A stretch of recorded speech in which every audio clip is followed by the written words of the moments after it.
Haroldo, a palavra âncora nos leva a pensar em fixar, unir partes, tá? Mas também nos reflete ao nome da empresa que tão bem você representa na gerência técnica. Conta para nós, quais são os tipos de fixação que temos no mercado?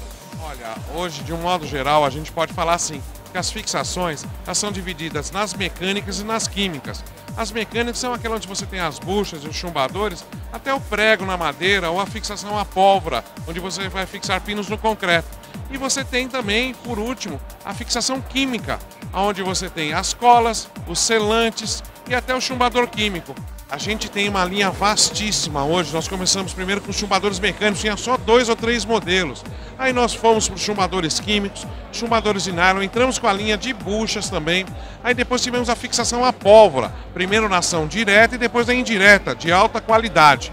E aí foram agregando os outros materiais, que iam junto com a fixação à pólvora. Eu tinha a linha de aramados e telas para amarração de alvenaria e para suspensão. O grande diferencial da âncora nesses 20 anos foi a informação, foi levar ao consumidor final, ao usuário final, como se utilizam os produtos de alta qualidade profissionais.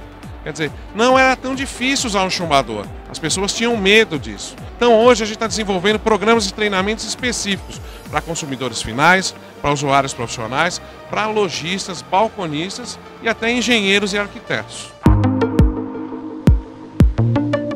A empresa vem crescendo de 20% a 25% ao ano.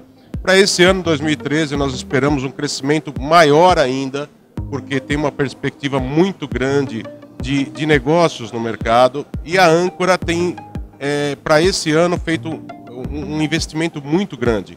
Nós estamos planejando uma alteração grande a nível de estrutura, podendo segmentar e dar uma atenção maior a nichos de mercado, a segmentos de mercado que vão poder ter uma prioridade, uma atenção mais focada, mais objetiva da nossa parte. Estamos investindo pesado na área também da fábrica da âncora. Para isso, estamos abrindo agora no sul do país uma nova área de mais 25 mil metros quadrados, onde vamos dobrar nossa capacidade e garantindo dessa forma o crescimento para os próximos 4, 5 anos. Em 2012, com os 20 anos, nós tivemos N motivos para comemorar, mas esse ano é o ano de alcançar os resultados.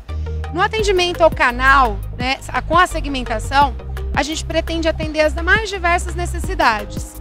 Seja a necessidade do canal revenda ou atacado, que é estar próximo ao cliente, atendendo, dando treinamento, dando suporte, expandindo o mix, trazendo soluções em fixação para cada um desses canais.